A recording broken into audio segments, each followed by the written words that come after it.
You're watching Ahmednagar City Channel. The Indian Institute of architects Ahmednagar सेंटरच्या वतीने how to plan 2023 ही कार्यशाळा CSRD सभागृहामध्ये आयोजित करण्यात आली आहे। या कार्यक्रमाला उत्स्फूर्त असा प्रतिसाद मिळाला। कार्यशाळेत पुढच्या वर्षीच्या सर्वांगीण प्लॅनिंग कशी असावी याविषयी संस्थेचे अध्यक्ष आर्किटेक्ट अर्शिद शेख यांनी मार्गदर्शन केले।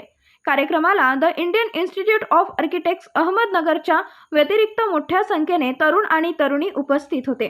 कार्यक्रमाची प्रस्तावना संस्थेचे उपाध्यक्ष आर्किटेक्ट प्रल्हाद जोशी यांनी केली, तर आभार सचिव आर्किटेक्ट संतोष गायकवाड यांनी मांडले। आमचे अध्यक्ष अर्शद सर यांनी नवीन संकल्पना मांडली आहे, त्या हिशोबाने तेच सुरुवात आज करतात। पहिल्या कार्यशाळेचा पहिला भाग तेच आपल्याला प्रस्तावित करणार आहे। तर थोडक्यात मी तुम्हाला आमच्या संस्थेबद्दल माहिती सांगतो थोडीशी। The Indian Institute of Architecture ही आर्किटेक्ट्सची भारतातली सर्वात मोठी संस्था आहे। जवळपास 30,000 आर्किटेक्ट्स याचे सगळे मिळून फॉलोअर्स आहेत किंवा फेलो मेंबर्स आहेत।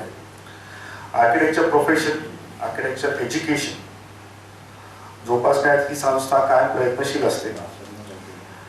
आर्किटेक्ट क्षेत्रात IIA संस्था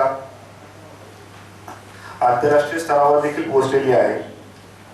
भारतात याचे अनेक चॅप्टर्स वेगवेगळ्या जागी आहेत, ज्यांना आम्ही सेंटर्स म्हणून म्हणत असतो। अहमदनगर सेंटरची स्थापना 5 वर्षापूर्वी झाली असून जवळपास आज याचे पूर्ण जिल्ह्यावर 101 सभासद आहेत। IIA अहमदनगर सतत शहराच्या रचनात्मक विकासासाठी प्रयत्नशील आहे। त्यात आर्किटेक्ट आणि बाकीच्या तज्ञांच्या मदतीने आपल्या संस्थेने वेगळा उपक्रम म्हणजे आपल्या नगर शहराचा एक ब्लूप्रिंट तयार केला आहे व आम्हाला ही अपेक्षाने आम्हाला हे म्हणजे खात्री आहे, जर का ही ब्लूप्रिंट आपण साकारात आणली तर अहमदनगरला आपलं पूर्व वैभव 100% प्राप्त होतो। या व्यतिरिक्त आम्ही शहराच्या वेगवेगळ्या समस्या सातत्याने आपले कॉर्पोरेशन असो, विविध माध्यम असो यांच्या पुढे सांगण्याचा व ते सोल्युशन शोधण्याचा प्रयत्न करत असतो। संस्था रिसर्च ओरिएंटेड काम पण बरेच बघत असते। रिसर्च ओरिएंटेड काम म्हणलं तर मागच्या वर्षी आम्ही 2021 व जानेवारी 2022 साली प्रवरा कॉलेज ऑफ आर्किटेक्चर च्या सहाय्याने अर्बन आर्किटेक्चरवर कॉन्फरन्स आयोजित केलं होतं। खूप मोठा प्रतिसाद होता। ऑनलाईन कॉन्फरन्स होतो, त्याच्यामुळे जवळजवळ ऑल ओव्हर इंडियाचे लोक याच्यात भाग घेतला होता। त्याचं जे आम्हाला सक्सेस मिळालं जर एक्सक्लूड, तर त्या हिशोबाने यावर्षी आम्ही परत त्यांच्याच बरोबरीने पेरी आर्किटेक्चरवर परत कॉन्फरन्स आयोजित केला आहे। हे थोडक्यात आमचे टेक्निकल विषय आहेत जे आम्ही सातत्याने कव्हर करत असतो। या व्यतिरिक्त अनेक सकारात्मक आणि रचनात्मक कार्यक्रम या माध्यमातून आम्ही समाज प्रबोधन आणि जागृती करत असतो। आजचा कार्यक्रम म्हणजे हाऊ टू प्लॉट 2023 असं नावातच सगळं काही समजून जातं, पण या विषयावर बोलणं आणि ऐकणं ही खूप मोठी उत्सुकता आहे। म्हणजे what we are going to do in 2023 in the systematic way, it's a very good topic if you consider. म्हणजे it's like failing to plan is planning to fail. हे ते सोपं वाक्य आहे, पण याच्यामध्ये खूप काही अर्थ दडला आहे। तर आमचे अध्यक्ष श्री अर्शद सर या महत्वपूर्ण विषयावर आपल्याशी बोलणार आहेत। आता अर्शद सरांबद्दल थोडक्यात मी सांगतो। अर्शद सरांची ओळख सगळ्यांनाच आहे, पण त्यांचे थोडक्यात एज्युकेशन क्वालिफिकेशन सांगतो। Arshad sir BArch, MArch, MBA, MSW, MAMC, DJ, DBM, PGDHR, PhD आणि आता लॉ पण करत आहे। म्हणजे मला असं वाटत नाही की सरांनी कुठला अजून काही ठेवलं असेल बाकी शिकण्याचं, पण सरांची जी इच्छा आहे या वयात शिकण्याची ते बघून खरंच खूप प्रोत्साहन मिळतो। तर मी फार वेळ न घेता अर्शद सरांना विनंती करतो की त्यांनी आपल्या कार्यक्रमाची सुरुवात करा। धन्यवाद। मंजिल से आगे बढ़कर मंजिल तलाश कर, मंजिल से आगे बढ़कर मंजिल तलाश कर, मिल जाए तुझको दरिया तो समंदर तलाश कर। हर शीशा टूट जाता है पत्थर की चोट से, हर शीशा टूट जाता है पत्थर की चोट से, पत्थर ही टूट जाए वो शीशा तलाश कर। सजदों से तेरे क्या हुआ, सदियां गुजर गई। सजदों से तेरे क्या हुआ, सदियां गुजर गई। दुनिया तेरी बदल दे वो सजदा तलाश कर। ये सगळे शेर, ये सब शेर आज के प्रोग्राम के रिलेटेड है। और आखिर में है कि हर शख्स जल रहा है, हर शख्स जल रहा है अदावत की आग में। इस आग को बुझा दे वो पानी तलाश कर। आज के प्लान 2023 में आप सब लोगों का स्वागत है। आज के प्रोग्राम में हमने एक नया एक्सपेरिमेंट भी किया है कि सीधा रास्ता हम प्रोग्राम शुरू करके कम से कम टाइम में इस प्रोग्राम को इफेक्टिव बनाने जा रहे हैं। हम समझते हैं कि आज का प्रोग्राम ये एक ऐतिहासिक प्रोग्राम होगा अगर हम इसको इम्प्लीमेंट करें, क्योंकि ये आज का प्रोग्राम ये गुड से ग्रेट की जर्नी है। गुड से ग्रेट की जर्नी। गुड क्या है? Good is a enemy of great. जब आदमी अपनी बात पर सेटिस्फाई हो जाता है तो समझ लो कि वो अपनी सारी प्रोग्रेस रोक देता है। हम इस बात की कोशिश और तैयारी करेंगे कि हम आने वाले साल का सही तरीके से वेलकम कैसे कर सकें। आप बोलेंगे इसमें नहीं क्या बात है, ऐसे तो कितने भी साल जिंदगी में आए और चले गए। हमारे लिए किसी साल का आना और जाना इससे ज़्यादा और कुछ नहीं होता कि सिर्फ कैलेंडर बदल जाते हैं। कोई काल निर्णय लाता है, कोई दूसरे कैलेंडर लाता है, बड़े खूबसूरत खूबसूरत कैलेंडर लाते हैं और एडवर्टाइज वाले अपने एडवर्टाइज खूब चला लेते हैं। लेकिन आप एक बात पे गौर करते हैं कि इतने साल आए और गए लेकिन हमें कोई फर्क नहीं पड़ा। जैसे कि हमने कसम खा ली है कि हमको बदलना ही नहीं है, चाहे साल बदलते जाओ, दिन बदलते जाओ, दुनिया बदलते जाओ, लेकिन हमको तो किसी सूरत में बदलना नहीं है। हम कितने अपने बात पे फर्म है नहीं बदलने पे, इससे हमारा अंदाजा होता है कि हम कभी भी किसी भी चेंज को कबूल नहीं करते। तो जैसे सर ने बताया अभी, हमारे प्रहलाद सर ने, कि हम एक वाक्य पर, एक अंग्रेजी की एक कहावत है, बहुत मशहूर कहावत है, वो ये है कि failing to plan is planning to fail. मतलब एक ही सेंटेंस में, एक ही मुहावरे ने ये सारी बात किताबों की किताब बयान करती।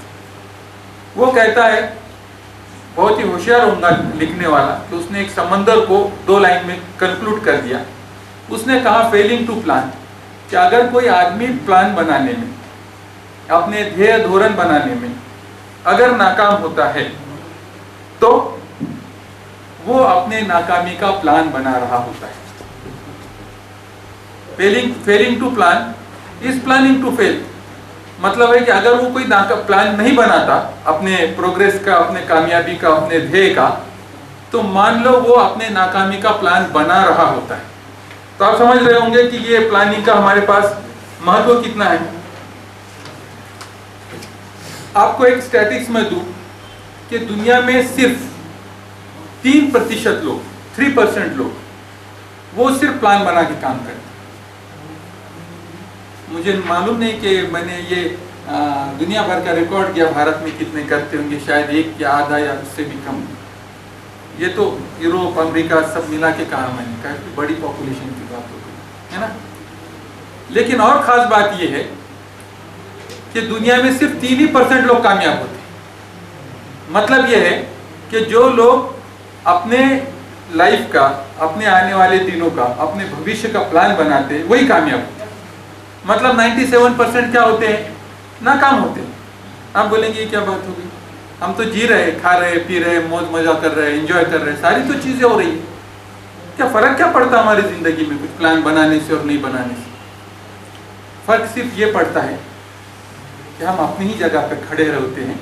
जब से जवान होते हैं मरने तक वहीं खड़े होते हैं और वहीं से अस्थियाँ निकाली जाती हैं। ये फ़र्क पड़ता है। जो लोगों ने प्लान बनाया वो कहीं दूर तक पहुंच गए, बहुत कामयाब हुए, और हम उनको लाइक करते हैं, उनको देखते हैं, उनको फॉलो करते हैं, वो समाज के हीरो होते हैं।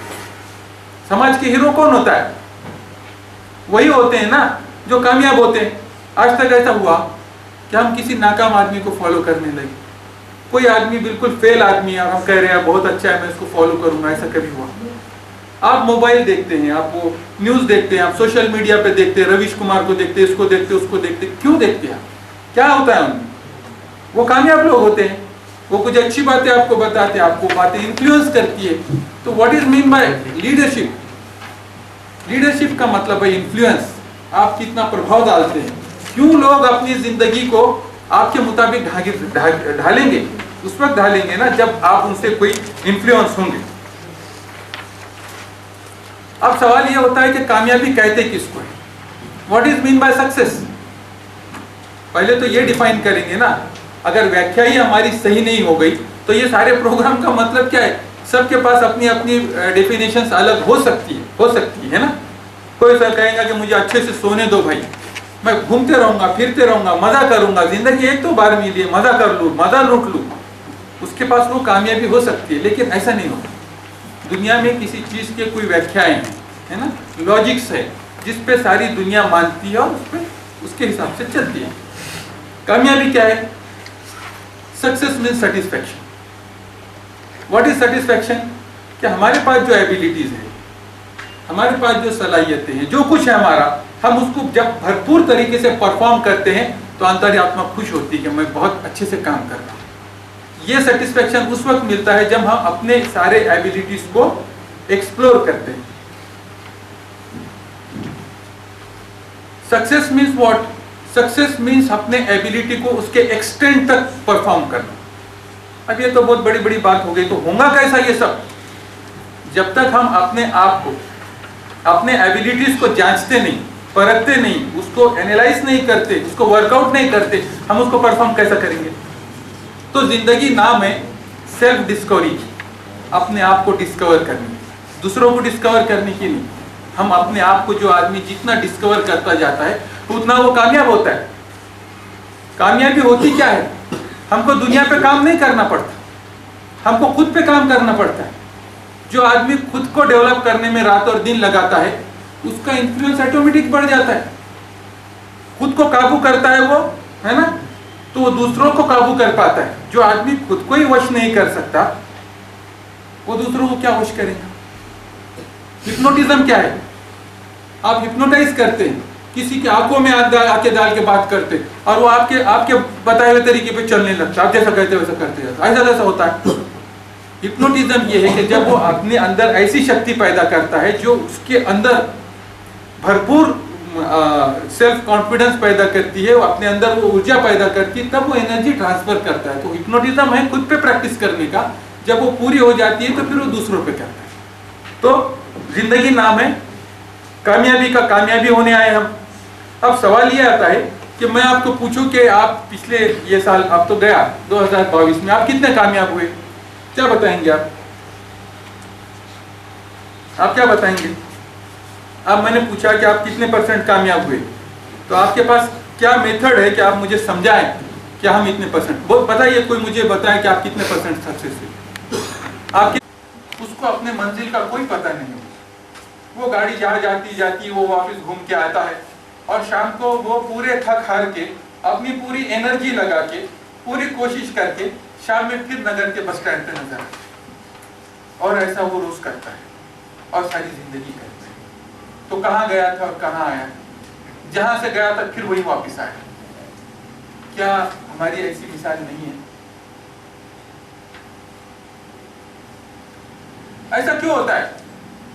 सवाल मेरा है कि ऐसा इतना जब इंपॉर्टेंट सब्जेक्ट है तो फिर इस पे बात क्यों नहीं हुई? और फिर हमने ये प्रोग्राम रखा है ना, और हमको लगा बहुत लोग आएंगे, आए भी बहुत सारे लोग, और बहुत सारे लोग देखेंगे भी इसको।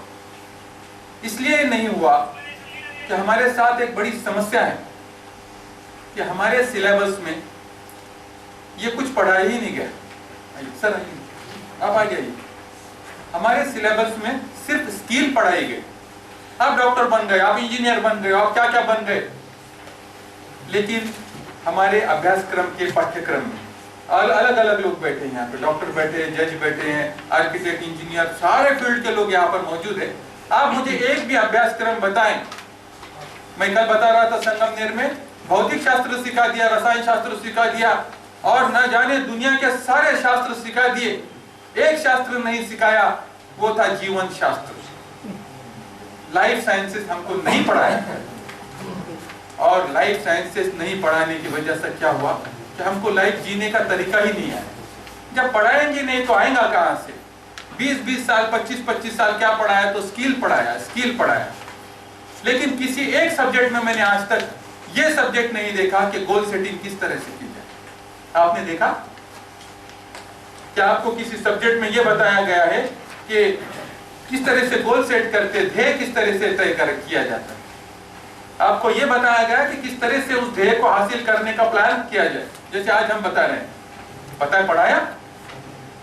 मैंने 7-8-10 पोस्ट ग्रेजुएशन किए, मुझे तो अभी तक कहीं मालूम, मैंने तो यूनिवर्सिटी की घटना भी लिखी, लेकिन उधर भी नहीं मिला, कहीं पर भी नहीं मिला, कुछ भी नहीं मिला। टाइम मैनेजमेंट पढ़ाया गया? हम 7 बजे को 8 बजे समझते, 8 बजे को 10 बजे समझते, और कभी कभी तो भूल जाते। हमारे पास टाइम की कोई कीमत भी नहीं होती। हम फॉरेन में प्रैक्टिस करते, अगर हम 7:05 को गए तो बोलते गेट आउट।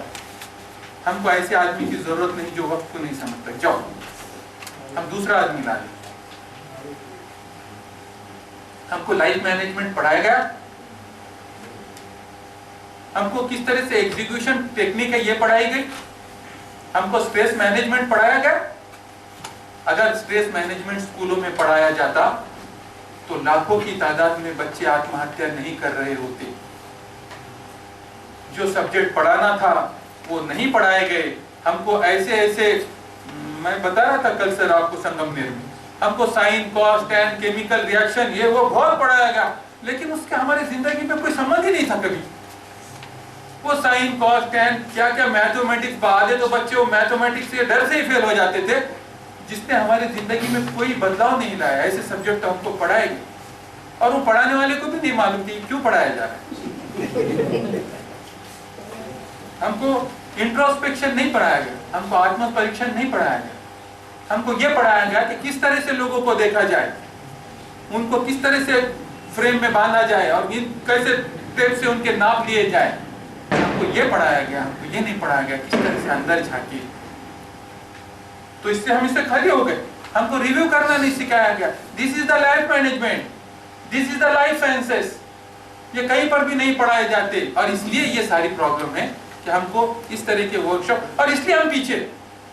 हमने बहुत बड़े बड़े यूनिवर्सिटीज और कॉलेजेस कायम कर दिए, बहुत बड़े। इंडिया के जैसे तो यूनिवर्सिटीज और कॉलेज कहीं पर भी नहीं होंगे दुनिया में, लेकिन फिर भी आज हम एजुकेशन में इतने पीछे क्यों? ऐसा क्यों होता है? एक चपरासी की पोस्ट निकलने के बाद यहाँ पर हजारों पीएचडी उसके लिए एप्लीकेशन करते हैं। ऐसा क्यों होता है? तो ये दिस इज द फेल्यूर, और ये इसलिए है कि हमको जो पढ़ाने का था वो नहीं पढ़ाया गया, और हम एक एमलेस, ऑब्जेक्टलेस लाइफ के साथ चल रहे हैं। वो तो जानवर भी नहीं चाहते, क्योंकि उनके सामने भी लाइफ का एक उद्देश्य होता है, जिसके कंपार्टमेंट में ही वो चलते हैं। लेकिन हम तो उससे भी आगे निकल गए कि हमारी सारी जिंदगी शुरू हो रही है सुबह और शाम हो रही है, और जिंदगी यूं ही तमाम हो रही है। तो उद्देश्य ना हो तो क्या हो? उद्देश्य ना हो तो मोटिवेशन ना हो। कैसे मोटिवेट होंगे आप? आपको मोटिवेशन के लिए गुटखा, तंबाकू, सिगरेट, न जाने किस अभी तो नए नए मेडिसिन निकले, वो क्या कहते हैं उसको, वो देती है वो स्टिमुलेशन। हाँ, वो थोड़ा स्टिमुलेशन देती, किक देती है वो। आपको किक की जरूरत पड़ने लगी। आपको गुटखे से, तंबाकू से किक ले रहे हैं, किक। जो सेल्फ मोटिवेट नहीं है तो वो इधर उधर से चाय पीता है, ये करता है, उसको वो करता है, अंदर से कुछ है ही नहीं, तो बाहर से किक आ रही है। तो मोटिवेशन कब आता है मालूम? मोटिवेशन का सोर्स क्या है? मोटिवेशन का सोर्स होता है उद्देश्य, ऑब्जेक्ट, गोल। जितना बड़ा गोल, जितना चैलेंजिंग गोल, उतना ज्यादा मोटिवेशन। ऐसा गोल जो सोने ना दे, ऐसा गोल जो थकने ना दे, ऐसा गोल जो जिंदगी को बदल के रखे। और ऐसा गोल जिसके पास नहीं है, उसके पास तो जिंदगी नहीं। मैं सुबह 5 बजे धड़पड़ा के उठता हूँ, और मैं पिछले 34 साल से ऐसा करता हूँ। मैंने जिंदगी में एक भी दिन की छुट्टी नहीं, और मैं थका भी नहीं। क्यों? क्योंकि मेरे सामने गोल था। मैं 1 मिनट 1 घंटा नहीं बर्बाद कर सकता, क्योंकि मैं वहां तक नहीं पहुंच पाऊंगा। मैं 1 दिन भी नहीं मेरे एक दोस्त ने पूछा, अरे तुम छुट्टी नहीं लेते क्या? मैंने बोला भाई 35 साल में मेरे 34 साल की प्रैक्टिस हुई, अगर मैं 34 साल में 1 दिन की छुट्टी लेता संडे की, तो मैं 5 साल पीछे चला जाता ना। 7 दिन में से 1 दिन छुट्टी, तो मैं अभी कहाँ 5 साल तो मेरे माइनस हो जाते ना, होते ना। तो ऐसा नहीं होता। ये गोल होता है जो आपको मोटिवेट करता है। मैं इसलिए बता रहा हूं कि आप भी अपने बड़े बड़े गोल सेट कीजिए, और फिर आपको किसी किक की जरूरत नहीं हो, बल्कि आप किक के जरिए से अपने गोल को साध्य करें।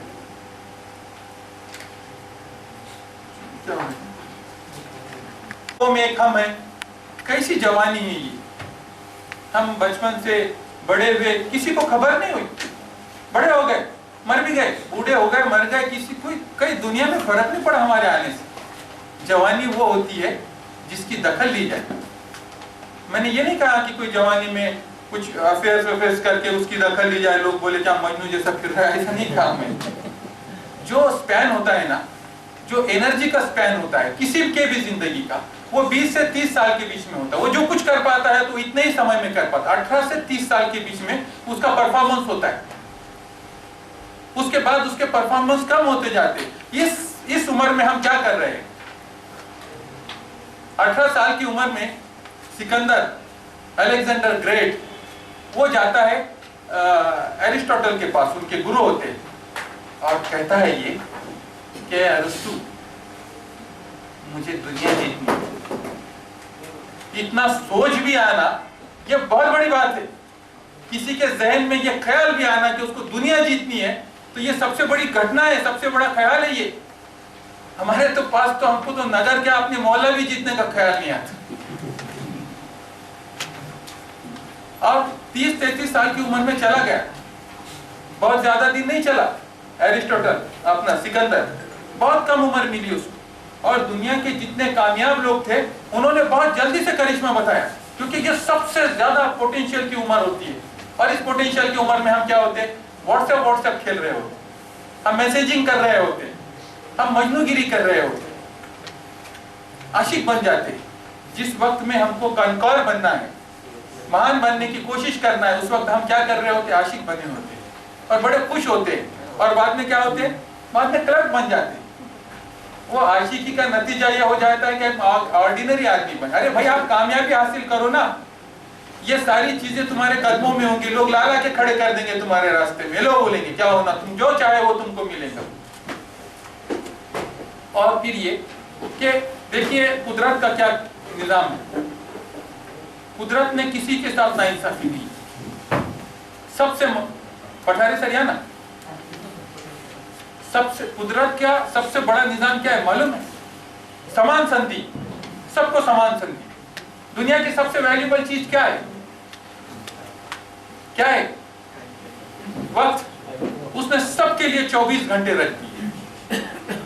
बादशाह के लिए 24 घंटे रख दिए, मजदूर के लिए रख दिए, निगरों के लिए रख दिए, सबके लिए रख दिए 24 घंटे, बस एक भी मिनट ज्यादा नहीं और एक भी कम नहीं। और सूरज जब सुबह निकलता है 5 बजे घूम के आता है पूरी दुनिया, और बराबर वक्त पे पहुंच जाता है। जाओ लूटो जो चाहे, जितना चाहे, इससे दुनिया से फैज हासिल कर लो। किसी के लिए कोई पाबंदी नहीं। पाबंदी कहाँ है? सबको इक्वल अपॉर्चुनिटी दी ना, किसी को रोका? और मैं आपको एक बात बताऊं, दुनिया के सबसे कामयाब लोगों को मैंने झोपड़ियों से निकलते देखा। एकदम कम, इसमें बहुत रिसोर्सेस नहीं थे, कुछ भी नहीं थे, दुनिया के टॉप लोग यहां से निकले। आप ये बहाना नहीं बना सकते कि मेरे पास कुछ नहीं था। अगर कुछ नहीं था तो ये सबसे ज्यादा आप उसके लिए हकदार है कि आप कुछ हासिल करो, क्योंकि आपके पास जब कुछ भी नहीं है तो आपको तो कुछ करना ही करना है। तो जिंदगी का उद्देश्य हम पहले सेट करते हैं। इसका क्या होता है? अगर हमारा उद्देश्य ना हो तो क्या प्रॉब्लम्स होती है? सबसे पहले हम इनडिसीजन के शिकार होते हैं। इनडिसीजन का मतलब क्या है? हम निर्णय नहीं ले पाते। क्या निर्णय लेंगे? आपको कुछ पता ही नहीं करने का क्या है, तो निर्णय कहां से लेंगे? उसके बाद वो लोग हमेशा कंफ्यूज लगते हैं, बड़ा भ्रमित लगते हैं, उनके पास कोई दिशा ही नहीं होती। भाई आपने एक डिसीजन ले लिया, आप सीधे सीधे चले, करने का क्या है तय होगा, तो फिर आप कंफ्यूज नहीं होंगे। वो आ रहा, चल रहे, क्या कर रहा, चलो घूमने, अच्छा चलो, और मेरे साथ चल, अपने उधर जाने का, वो उधर चला, मतलब उसका दिन बस ऐसा ही जा रहा है, वो कंफ्यूजन का शिकार है। उसके बाद वो फ्रस्ट्रेटेड है। फ्रस्ट्रेटेड क्यों है वो? क्योंकि उसको मंजिल ही नहीं मिल रही, कुछ कामयाबी हासिल नहीं हो रही, दिन ब दिन जा रहे और दिन ब दिन वो फ्रस्ट्रेटेड होते जा रहा है ना। चौथा,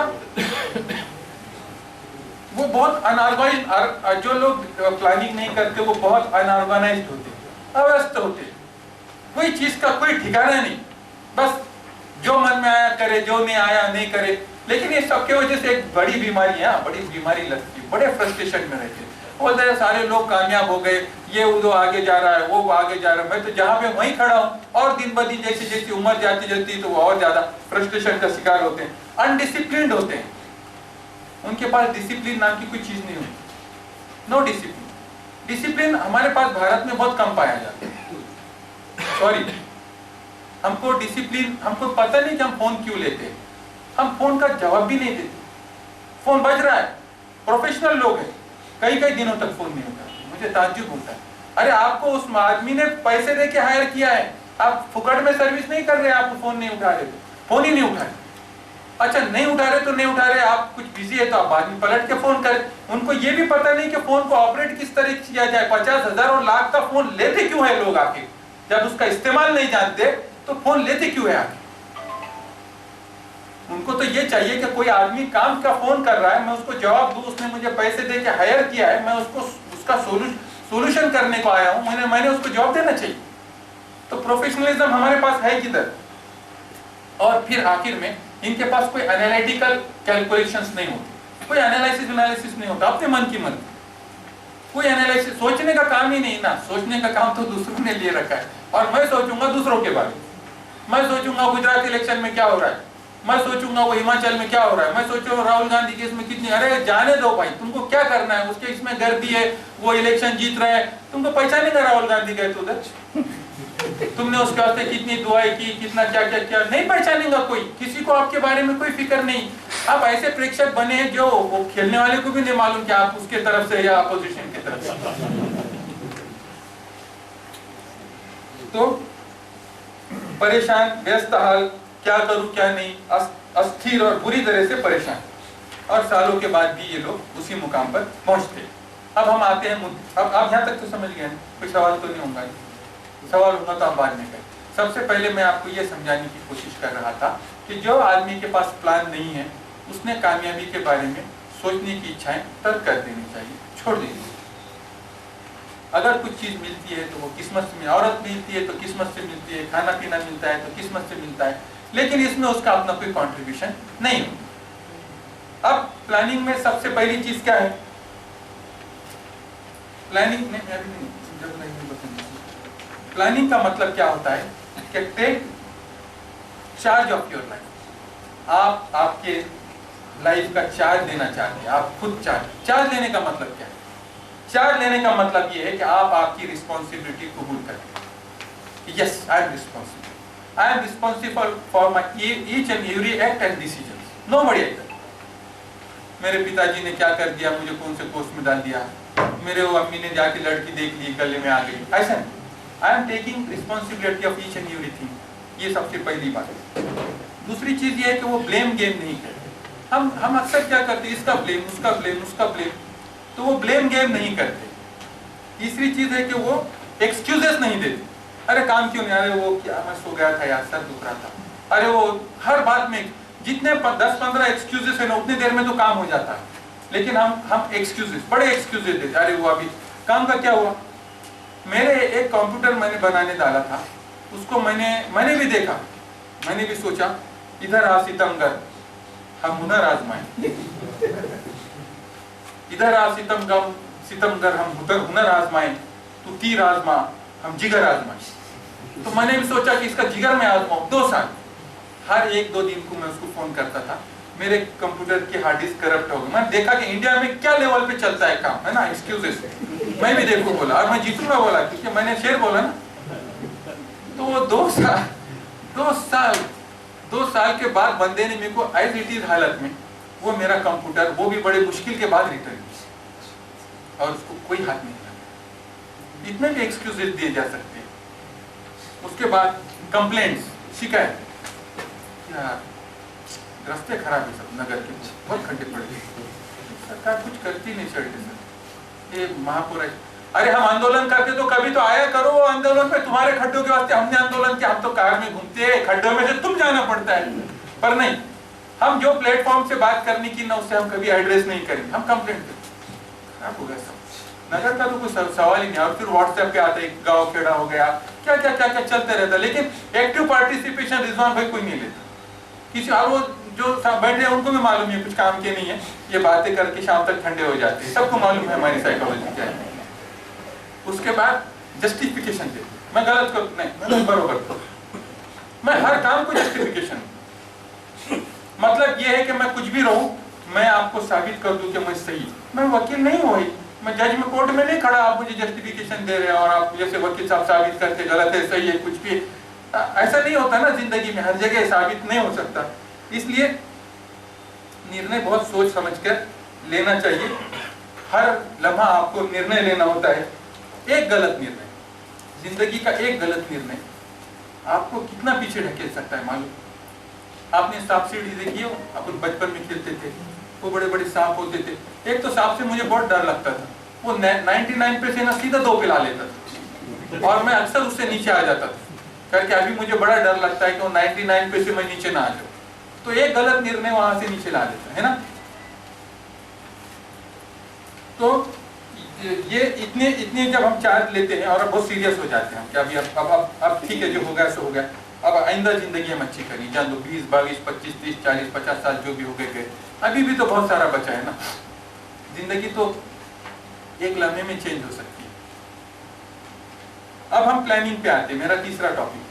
प्लानिंग में सबसे पहले हम क्या करेंगे, हम अपना ऑब्जेक्ट बनाएंगे। सबके ऑब्जेक्ट अलग अलग होंगे, अपने अपने फील्ड होंगे। वकील साहब बैठे हैं, जज साहब बैठे हैं, ये मैनेजमेंट के बड़े बड़े इंस्टीट्यूट चलाने वाले लोग बैठे हैं, सब बैठे हैं, सबके अपने अपने प्लान होंगे। तो प्लानिंग का सबसे पहली चीज ये प्लान, जो आपका ऑब्जेक्ट है बहुत ही क्लियर, मैंने कहा बहुत ही क्लियर, बहुत ही स्पेसिफिक, डिटेल और रिटर्न फॉर्म में। इतने बड़े काम करने का तो इससे तो नहीं करे वो अच्छा। इतने सारी बातें आपने बोले क्लियर हो, आपने कहा स्पेसिफिक हो, आपने कहा डिटेल्ड हो, आपने कहा रिटर्न।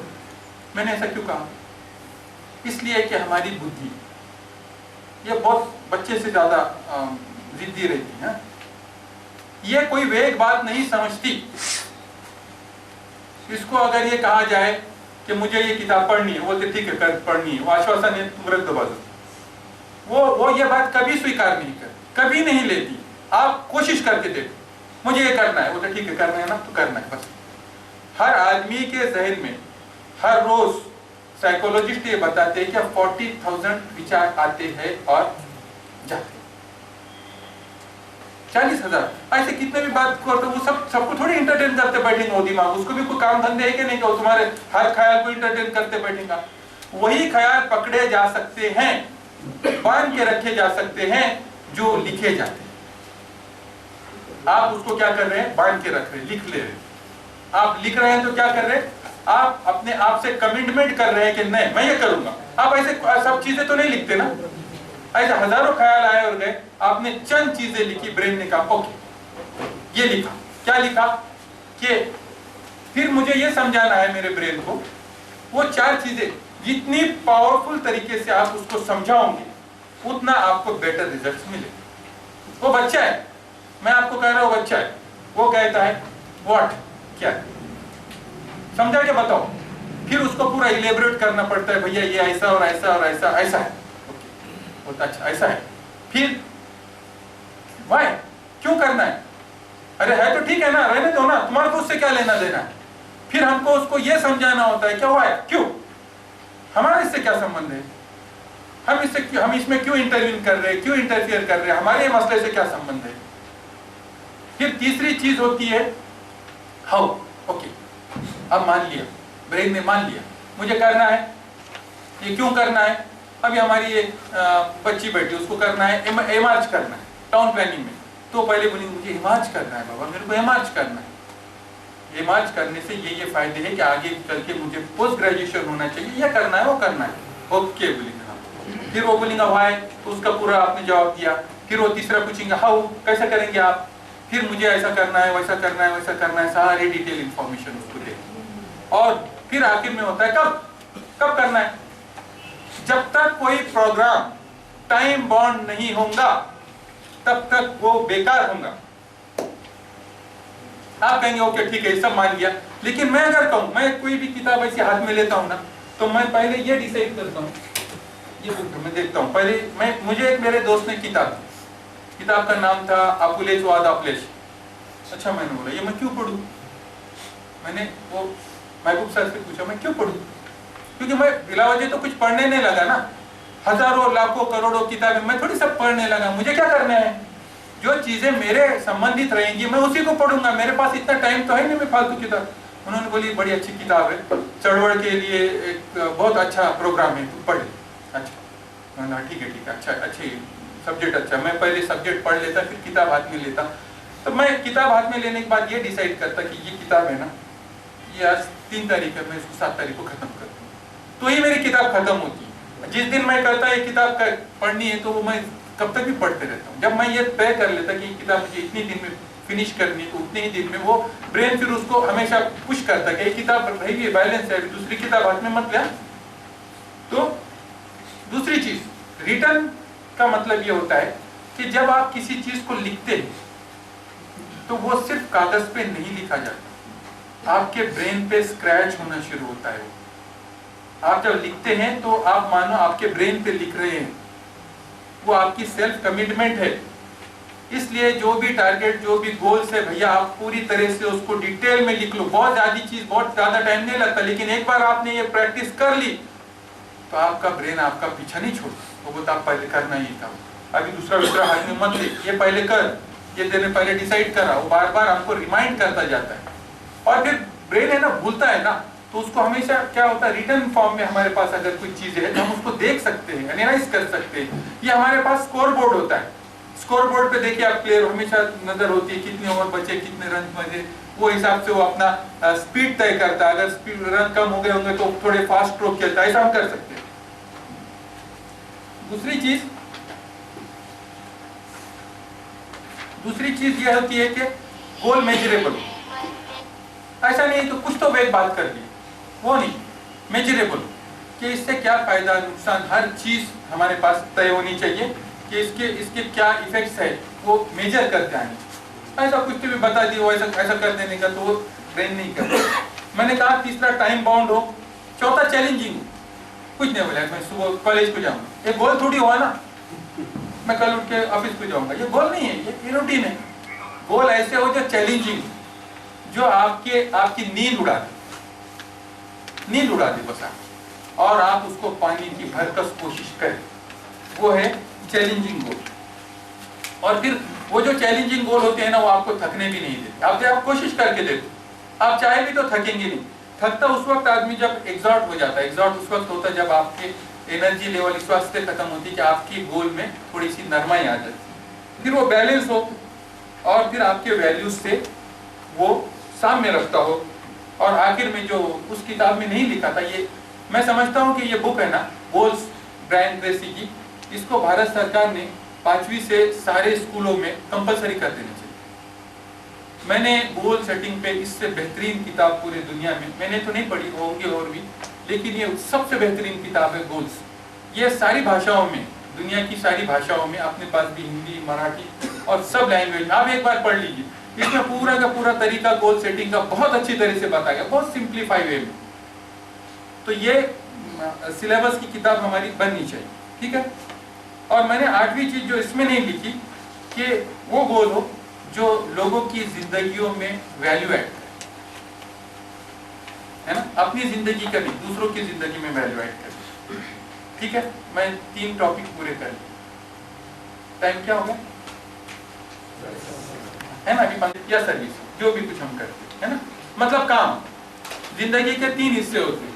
हम 8 घंटे काम करते हैं, 8 घंटे आराम करते हैं, और बाकी के 8 घंटे में इधर सब काम करते हैं। देखो 8 घंटे तो सोते हैं ना, 7-8 घंटे तो हम सो जाते हैं, कोई तो और भी ज़्यादा सो जाता है। 8 घंटे काम करते और 8 घंटे में नहाना धोना खाना पीना। आप एक बात पे गौर कीजिए, आपके पास बहुत मुश्किल से आपके लिए 2 या 3 घंटे होते हैं जो आपके मालिकी के होते हैं, जिसमें आपका इख्तियार होता है कि आपको क्या करना है और क्या नहीं करना। इससे ज़्यादा आपके पास वक्त कम ही निकल पाता है। तो एक तो हो गया आपका काम, दूसरा हो गया आपकी फैमिली, ठीक है।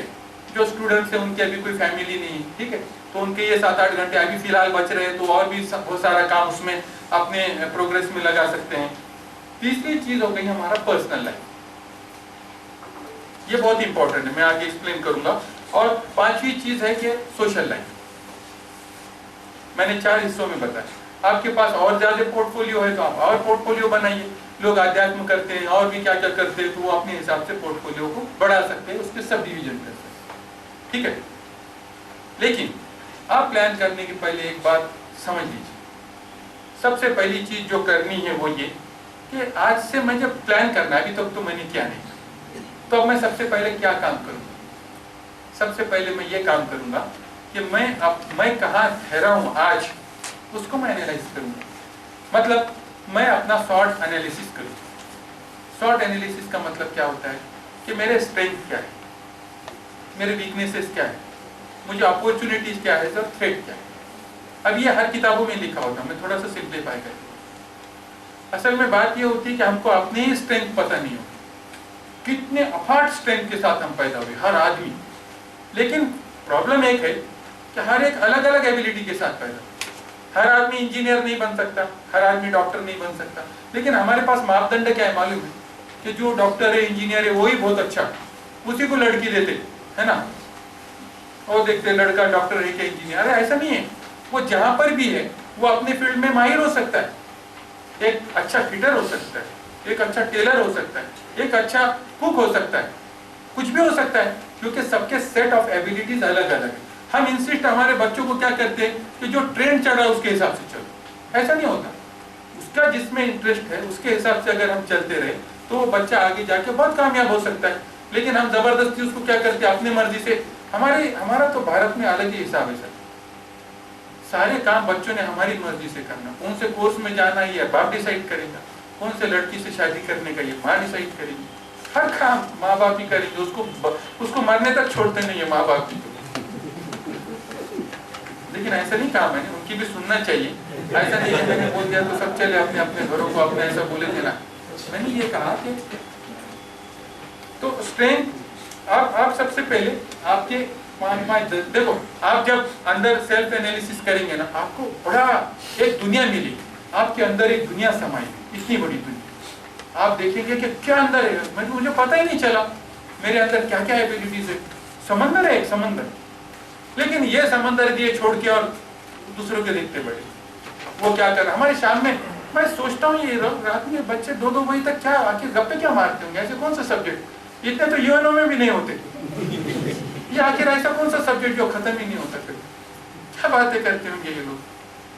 तो बस आज किसने क्या किया, आज पहले तो वो इंटरनेशनल पॉलिटिक्स पे जाते हैं, यूक्रेन रशिया युद्ध है ना, फिर वो पुतिन ने क्या बोला क्या नहीं बोला, फिर बाद में थोड़ी देर से 12-12:30 तक नीचे आ जाते, फिर अपने मोदी जी के पास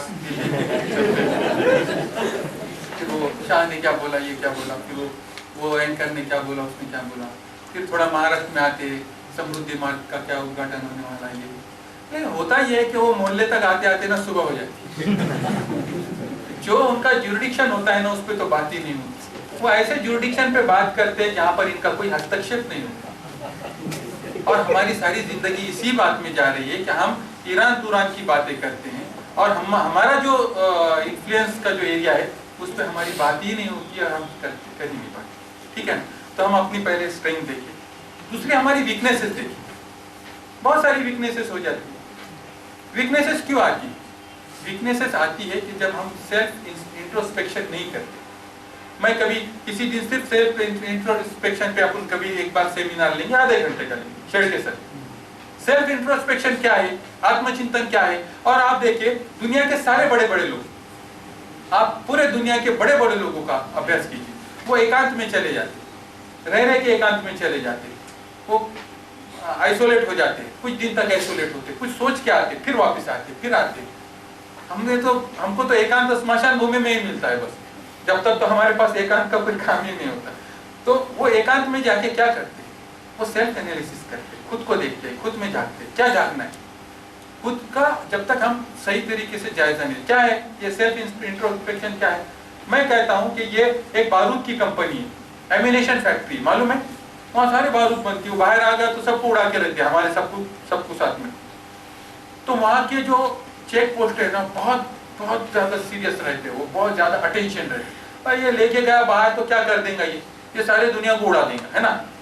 मैं तो अभी वो बारूद की फैक्ट्री ना कहूँ, मैं न्यूक्लियर पावर कहूँ। न्यूक्लियर पावर स्टेशन के जो चेक पोस्ट होते हैं वो कितने सेंसिटिव होते हैं, क्यों होते हैं? ये बाहर लेके जाएंगे तो क्या कर देंगे ये, और वहाँ कोई दूसरी अंदर फालतू चीज आने भी नहीं देते। तो वो चेक पोस्ट कैसा होता है ना, वैसा हमारा इंट्रोस्पेक्शन होता है कि हम क्या ये देख रहे हैं कि क्या बुरी चीज, क्या समाज का जो प्रभाव मेरे ऊपर क्या हो रहा है और अंदर क्या जा रहा है और फिर बाहर क्या आ रहा है। हमने कभी इस बात पे गौर किया? हमारे पास ना बुद्धि में कोई फिल्टर नहीं है। किसी ने कह दिया वो शेख साहब का भाषण, शेख साहब इमीडिएट आप बदगुमान हो गए, उसका ही छोड़, बस इतना भी मुंह कर दिया। तो आपने कभी उसको एनालाइज करने की कोशिश ही नहीं की। आप एक ही मिनट में क्या हो गए, बदगुमान हो गए। क्यों ऐसा हुआ? क्योंकि आप चेक करना छोड़ देते। आप कभी अरे ठीक है ना, मुझे कैसे भी हो शेख साहब हो, वो क्या बोल रहे हैं क्या नहीं बोल रहे, वो उनका अमल करो ना करो, मैं तो देखूंगा ना क्या बोल रहे। मैं इमीडिएट क्या होता, अच्छा जल्दी कितना। एक आदमी को बीमार करने का हम अक्सर बोलते, उसको अच्छे आदमी को पूछे क्या होगा, सर दुख रहा क्या, आज जरा चेहरा उतरे हुआ है, बोलता नहीं मैं तो ठीक हूँ। फिर अगला जाता, अरे यार आज बहुत मालूम दिख रहे, कुछ मसला है क्या? नहीं यार मैं तो। तीसरा जाता है, डॉक्टर को बताओ जरा आज बहुत वीक, वो सीधा दवाखाने में चले जाता। इतने तो हम दूसरों के ऊपर ऑपरेट होते। तो हमारे वीकनेस हम उस वक्त निकाल सकेंगे, देख सकेंगे जब हम उस पर काम करेंगे। तीसरा हमारे पास अपॉर्चुनिटीज क्या है, अरे हमारे अपॉर्चुनिटीज का। लेकिन हमारी प्रॉब्लम रिजवान भाई ये है कि हम बंद दरवाजे की तरफ जिंदगी भर ताकते बढ़ते। ये बंद क्यों हुआ, ये बंद क्यों हुआ? और हजारों जो दरवाजे खुले उसकी तरफ देखने को ही तैयार नहीं। अरे भाई बंद हुआ तो ठीक है ना, बंद हो गया, और भी कई दरवाजे जो खुले लेकिन उसको नहीं देखे, ये बंद क्यों हुआ? और फिर थ्रेड्स क्या है? अरे हर एक की जिंदगी का मायने ही संघर्ष है। ये जन्नत थोड़ी है ना, आप बहुत अच्छे स्वर्ग में रह रहे हैं और कुछ प्रॉब्लम नहीं है। तो सब प्रॉब्लम ही का नाम है जिंदगी। तो होने वाले प्रॉब्लम एक एक अपने को चैलेंजेस आने वाले। ऐसा कोई थोड़ी तुम्हारे लिए वो रेड कारपेट डाल के रखा और आप चल रहे हो बादशाह के जैसे। अपने थोड़ी सिकंदर के घर में पैदा हुए हम ऐसा करने को। तो ये सारी चीजें बट नेचुरल है, सबके साथ होनी है। और अगर हम इसको सही तरीके और हम प्रिपेयर है, अगर आने वाला है प्रॉब्लम, हम ये करेंगे तो ये प्रॉब्लम आएंगी। अब मैं ये काम करूंगा तो क्या होगा, मुझे ये सब करना पड़ेंगे तो फिर मैं उसके लिए अभी से प्रिपेयर होता है। टाइम पर मुझे कोई प्रॉब्लम नहीं आएगा, मैं तैयार हूँ क्या मेरे साथ ये घटनाएं होने वाली, ठीक है ना।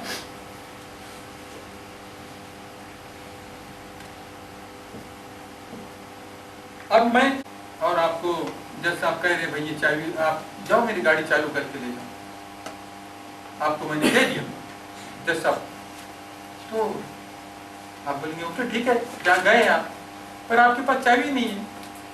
वो 70 लाख का वो मड़ा लेके क्या करेंगे आप? उसका तो मतलब ही नहीं ना कुछ। अब चाबी कितने की है बताइए मुझे? 1500 की चाबी है, लेकिन वो एक 1500 की चाबी की वजह से वो 70 लाख 1 करोड़ की कार निकम्मी हो गई। उसी तरह हमारे छोटे छोटे वीकनेसेस हमारे पूरे अस्तित्व को जीरो करके रखते हैं और हमें पता ही नहीं चलता। और फिर मैंने कहा वैसे हम जस्टिफिकेशन देते नहीं, ऐसा रहता, मैंने ऐसा करने का था, मैंने ऐसा किया, और हम एक्सक्यूजेस और कंप्लेंट्स करते रहते, ठीक है ना। फिर आप अपॉर्चुनिटीज को देखिए, आप गौर कीजिए, ये अपॉर्चुनिटी की दुनिया है। सारे सुबह से 6 बजे से 5 बजे से अपॉर्चुनिटी का दरवाजा कुदरत खोल देती है। सारा जिसको जितना चाहे लूटो। अभी तक ऐसा कोई सर्कुलर आया कि मोदी गवर्नमेंट ने निकाला भाई साहब मौलाना आप पे पाबंदी है कि आपने इसमें से इतना ही लेना है समंदर में से पानी, ऐसा कहा नहीं? कहा सबके लिए इक्वल अपॉर्चुनिटी, खूब कमा लो, जो करना है कर लो। मैंने 7 पोस्ट ग्रेजुएशन करा, मुझे ऐसा नहीं बस बहुत हो गया, अभी जरा दूसरों को भी चांस दो, ऐसा नहीं कहा है मुझे। मैं और एडमिशन लिया और लूंगा, है ना। और थ्रेड्स तो होते ही है, लेकिन हमको ये थ्रेड्स को वक्त पे एनालाइज करना होता है ताकि हम इसके लिए सही तरीके से प्रोग्राम करें। मैं अभी अपने आखिरी हिस्से में हूँ। और मैं थोड़ी देर रेस्ट भी लूंगा, मैं आमिर खान बताऊंगा थोड़ी देर। अब देखिए शरीर की हाईएस्ट एनर्जी लेवल कब होती है? पूरे दुनिया के सारे कामयाब लोग बहुत अर्ली इन द मॉर्निंग उठते। नंबर 1, 2 चीज मैंने सब में कॉमन पाई। एक तो वो बहुत जल्दी उठने वाले लोग होते हैं और दूसरा वो बहुत ज्यादा रीडिंग करने वाले लोग। टाइम्स ऑफ इंडिया में एक सर्वे आया था 100 एक्स्ट्रा ऑर्डिनरी लोगों का, तो मैंने उसमें से अभी हम उपद्रवी लोग हैं, हमने बोला ठीक है इतने सारे तो पढ़ नहीं सकते, इनके कॉमन निकालेंगे। तो मैंने कॉमन चीजें सब में से जो निकाली थी वो ये थी कि वो सुबह बहुत जल्दी उठते हैं और वो बहुत ज्यादा रीड करते पढ़ते हैं। मैं आगे बताऊंगा। तो सुबह का देखिए, सुबह का एनर्जी लेवल बहुत जबरदस्त होता है और जैसा जैसा दिन शुरू होता है ना, जो सुबह जल्दी उठते हैं तो वो दोपहर तक वो ड्रेन हो जाता है। दोपहर के बाद जो लोग काम करते हैं ना, वो काम करने को they are pretending to work, वो सिर्फ ये बताते हैं कि कुछ काम करो, कुछ काम भी नहीं करते। ऑफिस में भी आप देखो इधर से उधर फाइल आते, जमा ही देते, चाय पीते जाते। अरे इतनी देर चाय पीनी है तो फिर काम क्यों कर रहा हो? इधर आया उसके साथ आधा घंटा चाय पी लिए। तो ये दोपहर का सेशन जो होता है ना, वो सिर्फ अपना टाइम एनर्जी नहीं कर पाते और फिर शाम में तो फिर उनकी एनर्जी डाउन होती, घर में जाने के बाद किसी काम के नहीं। आप ये देखिए कि फॉरेन कंट्रीज में offices early in the morning क्यों शुरू होते हैं? सारे फॉरेन कंट्रीज इंक्लूडिंग अरब, वहाँ ऑफिसेस 7 या 8 बजे शुरू होते हैं सारी चीजें, और देर 2-3 बजे तक खत्म हो जाती। वो लोग अपने लोगों के एनर्जी का भरपूर वापर करते हैं। अब इसमें क्या हुआ, इसमें लंच टाइम भी चला गया, टी टाइम भी चला गया, कुछ भी नहीं। हमारा भी ऑफिस ऐसा ही चलता है, हमारे पास कोई लंच टाइम नहीं, कुछ नहीं। हम जब आते हैं तो सीधा लंच को चले जाते हैं। साइकोलॉजिस्ट ये कहते हैं कि hour is the morning is equal to 4 hours in a day. 4 hours इतनी एनर्जी प्रोड्यूस होती है सुबह सुबह। मतलब अगर मैं 4 घंटे का काम करूं ना, तो समझ लो कि मैं 16 घंटे काम कर रहा हूं। लेकिन हम ऐसा नहीं करते। मैंने एक से पूछा यार, मैंने बोला ये भारत में ये 10 से 6 तक ये अजीब टाइम क्यों रखा गया? तो उन्होंने मुझे कहा, आप जरा गौर से सुनिए। उसने कहा कि ये भारत में अंग्रेज थे और जहां जहां अंग्रेज ने हुकूमत की वहां ऐसे ही टाइम रखे। और इससे क्यों? उन्होंने कहा ऐसा इसलिए कि ये भारत के लोगों को सोचने का कोई टाइम नहीं देना चाहते, इनको दिन भर बिजी रखना चाहते थे। ना सुबह का टाइम कुछ काम में आए, ना शाम का टाइम कुछ काम में आए, इनको फुल टाइम बिजी करो। और हमारे नए राज्यकर्ता ने सोचा ये तो इसी तरह से बिजी रहे तो अच्छी नहीं, हमारे पीछे पड़ जाए। लेकिन जो लोग कंसल्टेंट है, जो लोग अपना टाइम बना सकते हैं, वो बना सकते हैं। विद्यार्थी अपने सुबह उठ के पढ़ ले सकते हैं और अपने भरपूर एनर्जी का वापर कर सकते हैं। बहुत सारी चीजें हो सकती हैं। जो लोग सर्विस के अभी हम उठ के क्या करेंगे? अरे भाई उठ के तुम एक्सरसाइज कर लो, तुम्हारी हॉबी परस्यू कर लो, तुम्हारे जो काम जो बाद में नहीं कर सकते वो सुबह उठ के कर लो, बाद में तो तुमको काम ही करना है। बहुत सारी चीजें हो सकती करने का है। तो फिर दोपहर के बाद शाम का कितना अच्छा समय होता है। देखो कुदरत ने ना समय रखा है, और अगर हम कुदरत के हिसाब से चलेंगे ना तो हम कामयाब होंगे। शाम का वक्त काय के लिए होता है? खेलने कूदने के लिए होता है। दोपहर में बच्चे नहीं खेलते ना, शाम में एटमॉस्फेयर होता है, मतलब 5 बजे के बाद, और फिर अंधेरे के बाद हम फैमिली के साथ उठते बैठते। लेकिन हम क्या करते हैं? हमेशा निसर्ग से विद्रोह करते हैं। तो फिर क्या होता है? निसर्ग भी हमारे साथ विद्रोह करते हैं। ठीक है, तुम ऐसे तो हम ऐसे। फिर क्या हुआ? हमने नाइट लाइफ बनाया, जाग रहे 12-12 1 क्यों जाग रहे? अच्छा, आप रोज भी जाग रहे हैं ना, तो रोज आपको चाय पीना पड़ता, कुछ तो करना पड़ता जागने के लिए, क्योंकि वो इतने आसानी से जागने भी नहीं देती। फिर दिन में सो जाते हैं। अरे भाई जब सोना है तो जल्दी सो, जल्दी उठो, काम करो। नहीं, ऐसा नहीं करेंगे हम। कब तक भी जागेंगे? Night life. बदले में क्या हो? बदले में भारत दुनिया का सबसे बीमार कंट्री। मैं बाहर कंट्री में जाता हूँ तो हम ऑब्जर्व करते हैं कि यहाँ दवाखाने कितनी रेयर ढूंढने से दवाखाने नहीं मिलते, मेडिकल स्टोर तो बिल्कुल ही नहीं मिलते। क्यों ऐसा होता है? क्योंकि उनको लाइफ जीने की कला है। मैं जर्मनी में जाता हूँ, देखता हूँ पूर्व जर्मनी का एरिया 9 बजे ऑफ हो जाता है। वो लोग अर्ली इन द मॉर्निंग उठते। हम क्या ले रहे हैं यूरोप से? हम क्या ले रहे हैं अमेरिका से? हमने उनकी सिर्फ आयश देखे, लेकिन हमने उनका काम देखा। वो आगे क्यों बढ़ गए? उठ रहे जा, मतलब कोई डिसिप्लिन ही नहीं। और अगर ऐसा नहीं करेंगे तो हम कितने बीपी के शिकार है पता है आपको? सारे दुनिया के कंपनीज अब इंडिया में लॉन्च करने वाले हैं कि यहाँ 25, 25, 30, 30 साल में बीपी भी हो रहा, शुगर भी हो रहा, और इसको बड़े नॉर्मल ले रहे हैं। मैं स्टारडम में गया था जर्मनी को, तो वहां पर इत्तेफाक से उस दिन रेस थी। तो मैं आपको बताऊं 80, 70, 90 साल के बूढ़े भाग रहे थे और हमको उनको देख के दहशत हो रही थी, लेकिन एक आदमी भी 15 किलोमीटर तक रुका नहीं। 70, 80 साल तक वो लोग बिल्कुल टाइट और फिट होते हैं। हमारे पास 30, 35, 33 साल में लोग बूढ़े हो रहे हैं। वो इसलिए बूढ़े हो रहे हैं कि वो लाइफ से, कुदरत से क्या कर रहे हैं, विद्रोह कर रहे हैं। ठीक है, आप मेरी बात समझ रहे होंगे, थोड़ा बुरी भी लग रही होंगी, लेकिन आप चलते रहे। फिर ये मैं और एक बात आपको कहना चाहता हूँ कि कंपार्टमेंट्स कीजिए, दिन भर उसी के चक्कर में मत पड़े, काम काम काम। अरे काम को कहीं छोड़ के आओ। अगर पढ़ रहे हैं तो एक पूरे स्पेल में पढ़ लो, खत्म कर दो काम। अब मैं मेरे हिसाब से एक सक्सेसफुल लाइफ क्या है? मेरे हिसाब से सक्सेसफुल लाइफ ये है कि उसके जिंदगी में काम सिर्फ 25% बाकी रह जाए। 25% work, not more than that. I was working on this technique from last 20 years. काम सिर्फ 25% से ज्यादा ना हो। उसके बाद मैं अपनी लाइफ एंजॉय करूंगा, मैं अपनी फैमिली लाइफ एंजॉय करूंगा और मैं अपनी सोशल लाइफ एंजॉय करूंगा। मैं दिन भर काम को लेके नहीं घूमूंगा, क्योंकि मैं कहीं पर भी फ्री नहीं हूँ। मुत्ता साहब, मुझे क्या याद है, अरे उसका वो देना है, उसका वो देना है, उसका वो, अरे क्यों मैं कहीं पर भी लाइफ एंजॉय नहीं कर रहा। मैं मेरे दोस्तों के साथ बैठा भी तो मुझे 6 सेंस में ख्याल है किसके कितने पैसे आने की, किसके किधर जाने का है। मैं उस वक्त लाइफ एंजॉय करूंगा जब मैं पूरी तरह से उसके साथ हूँ। मैं काम में बैठा हूँ, पढ़ रहा हूँ, तो मैं काम ही करूंगा। मैं अगर दोस्तों के साथ बैठा हूँ तो मैं दोस्तों के साथ बैठूंगा। मैं अगर घर में मेरे बच्चों के साथ बैठा तो घर में बच्चों के साथ बैठूंगा। और मैं अगर पढ़ रहा हूँ या मैं अपनी कोई हॉबी परस्यू कर रहा हूँ तो वहां मुझे किसी का डिस्टर्ब नहीं चाहिए, मेरी अपनी लाइफ चाहिए। आप एग्री करते हैं ये बात से? मेरी अपनी लाइफ चाहिए, मुझे कहीं पर डिस्टर्ब नहीं चाहिए। मैं कुछ हॉबी परस्यू कर रहा हूँ, मैं एंजॉय कर रहा हूँ, मुझे किसी ने फोन नहीं करना चाहिए, मेरी अपनी प्राइवेसी है। ये क्या फोन लगा के रख दिया, सुबह से शाम तक फोन, क्यों? अरे किसी का आ जाएंगे ना अर्जेंट, रात में फोन लगा के रख। अरे किसी का आ जाए, यार तुम है कौन?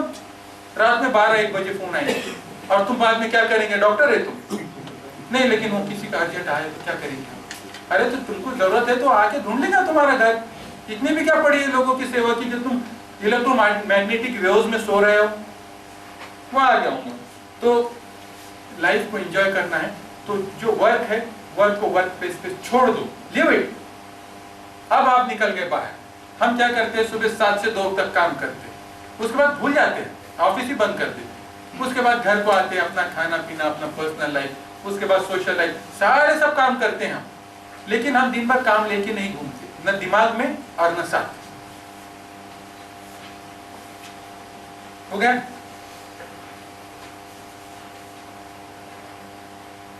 और फिर हमारे पास अभी ये तो सब रूटीन काम हो गया, आप सब करते हैं, सब काम वाले बैठे हैं ना। लेकिन कुछ काम ऐसा हो, कुछ वक्त इसके लिए भी हो कि हम अपनी इम्प्रूवमेंट करें, हम इम्प्रूवमेंट करें, हम अपना अपलिफ्टमेंट करें, हम स्पेशलाइजेशन करें, अपग्रेडेशन करें। ये तो सारे रूटीन काम हो गए। इसमें से वक्त ऐसा निकालें कि जो अब हम आगे के लेवल में जाना चाहते हैं, और आगे के लेवल में जाने के लिए आपके पास वक्त चाहिए। मिसाल के तौर पे एक टीचर है, वो बोलेंगे मैं क्या करूँ साहब, इतना बड़ा भाषण सुन के तुम्हारा, मैं तो टीचर हूँ ना, मैं ज्योग्राफी पढ़ाता हूँ। भाई ठीक है, ज्योग्राफी पढ़ाते हैं, आप टीचर है, आप और आगे का पढ़िए, है ना। आप प्रोफेसर बनने की कोशिश कीजिए, आप PhD कीजिए, आप और भी बहुत सारे सितारों से आगे जहाँ और भी है। लेकिन उसको पता ही नहीं कि जहाँ इतना ही समझ के बैठ गया वो ना टीचर हो गया, बस हो गया। और बहुत सारे लोग प्रोफेशन में ऐसे होते हैं कि जब वो प्रोफेशन में आते तो भूल जाते, वो आगे का कोई अपग्रेडेशन करते ही नहीं, तो वहां के वहीं पर रह जाते। तो ये होगा प्लान। मैं 2-3 चीजें इसके साथ बोल के मैं अपने अंतिम सेशन में आऊंगा। सबसे पहले बहुत जरूरी है कि हम फोकस्ड हो। फोकस किसको कहते हैं? कि आप पूरी तरह से जो काम कर रहे हैं उसमें फोकस हो। किसी सूरत में आपका कंसंट्रेशन भंग नहीं होना चाहिए। अगर आप फोकस करोगे तो ही रिजल्ट मिलेगा। अगर आप डिस्ट्रैक्शन का शिकार हो जाओगे तो बिल्कुल रिजल्ट नहीं मिलेगा। दुनिया के जो लोग जिन्होंने बहुत क्रांति की, जिसको आप पढ़ते हैं, जिसको आप हीरो समझते हैं, उनकी क्या खास बात है? उनकी खास बात यह है कि उन्होंने बहुत सारे काम नहीं किए, लेकिन उन्होंने जो काम किया वो बहुत बेहतरीन ढंग से। और हमारा प्रॉब्लम ये है कि हम बहुत सारे काम लेके जाते हैं और एक भी ढंग से नहीं करते। जैक ऑफ ऑल, क्या बोलते हैं ना, मास्टर ऑफ नन, बस चल रहा हमारा। तो फोकस, अगर किसी को कामयाब होना है तो वो अपनी जिंदगी में फोकस लाए। मैं जो काम करूं पूरे फोकस से करूं। अगर मैं पढ़ रहा हूं तो पूरे फोकस से करूं। मैं जो कर रहा हूं, मैं खेल रहा हूं तो मैं पूरे फोकस से करूं। कुछ भी कर रहा हूं मैं फोकस से करूं। जिस आदमी की जिंदगी में फोकस आ गया वो कामयाब है। इसलिए कि फोकस लाना बहुत डिफिकल्ट चीज है, क्योंकि कितने डिस्ट्रैक्शन है मालूम है। सबसे पहला डिस्ट्रैक्शन क्या है भाई? ये जमाने का सबसे न्यूक्लियर जिसने डिजास्टर है वो मोबाइल। 1 मिनट में टन बोल के घंटी बजती, फिर देखते किसका मैसेज आया, और कितनी प्रायोरिटी होती है ना, सब काम छोड़ के उसको जवाब दे। खाना खाया क्या तूने? क्या खाया? तो दाल खाया। ये भी क्या काम है ना? तो हम कितने उलझे हुए प्रायोरिटी का काम करते हैं। Continuous distraction. और ऐसे एक साथ काम थोड़ी चल सकता है ना अपना। आप पढ़ रहे भी और मोबाइल के गाने सुन रहे हैं, आप ड्राइंग कर रहे हैं और देख रहे हैं, ऐसा नहीं हो सकता। आप गलती कर रहे हैं, आप उसमें का प्रोडक्शन नहीं ला पाते, नेवर, कभी नहीं। आप बहुत पीछे, आप सिर्फ काम करने का नाटक कर रहे हैं, काम नहीं कर रहे। I argue that you are just pretending the work, you are not. जब तक वर्क में एब्सॉर्ब नहीं होंगे, इनग्रॉस नहीं होंगे, हम काम कर पाएंगे? नहीं कर पाएंगे। लेकिन अभी हमारे को आदत, हम बहुत मल्टीटास्कर बन गए, जैसे सारी दुनिया का ठेका हमने लेके रखा। हम वो पाकिस्तान की क्या न्यूज़ है वो देखेंगे, ईरान तुरान के बादशाह का देखेंगे, हम क्या, हम बहुत why are you collecting the information unnecessary? What it had with your life? तुम्हारी जिंदगी से क्या मतलब रखती है वो इंफॉर्मेशन? अगर रशिया और चाइना की यूक्रेन की युद्ध में कुछ भी हो गया, तुम्हारी जिंदगी पे क्या फर्क पड़ने वाला है? आप सोच नहीं रहे कि ये इंफॉर्मेशन का मुझसे क्या वास्ता है। बहुत इंफॉर्मेशन है, ये दुनिया है ना, this is not information age, this is over information age. बहुत ज्यादा हो गया, जो था ना उससे भी कहीं ज्यादा होगा। एक भी मतलब की नहीं, एक भी रिलेवेंट नहीं। आप इसको देख रहे हैं, उसको देख रहे हैं, बड़े खुश हो रहे हैं। अरे आप प्रेक्षक कब तक बने रहेंगे? आप कब तक तालियां बजाते रहेंगे, दूसरों का देखते रहेंगे? कभी आपके ज़हन में यह ख्याल नहीं आया कि लोग मेरी बात करें, मेरी बात सुने, मैं पढ़ूं, मैं लिखूं तो लोग पढ़े, मैं बोलूं तो लोग सुनने आए और लोग मुझे फॉलो करें, मैं ब्रांड बनूं? मैं क्यों ब्रांड? आपने ब्रांड बनाया उसको। वो सैमसंग का था, आपने ब्रांड बनाया। वो क्या आईफोन आते, आपने ब्रांड बनाया। अरे किसने देखा तुम्हारे पास आईफोन है, कौन सा फोन है? मेरे पास बहुत सादा फोन होता है, मैं उसको कवर अच्छा लगा देता हूँ। अभी उसको किसको लेना देना है? वो मेरे पास 2 लाख का, एक भिखारी आदमी 2 लाख का फोन लाया, लोग कहेंगे ये चुरा के लाया। अरे वो चीजों से वैल्यू नहीं होती, वैल्यू आपकी है। आपके हिसाब से आपने कौन से कपड़े पहने, फटे हुए पहने क्या, कैसे पहने, उससे कोई फर्क नहीं पड़ता लोगों को, है ना सर? लेकिन ब्रांडिंग, वो लोगों ने आपको पागल बना के रखा, ये ब्रांड करने का, वो ब्रांड पे बड़ी पब्लिसिटी हो रही है, बड़े बड़े हीरो ला रहे हैं। अच्छा, हीरो का प्रॉब्लम ये कि वो खुद भी वो इस्तेमाल नहीं करते, वो पैसे लेते हैं अपना काम शुरू कर देते, फुकड़ में भी नहीं वापरते।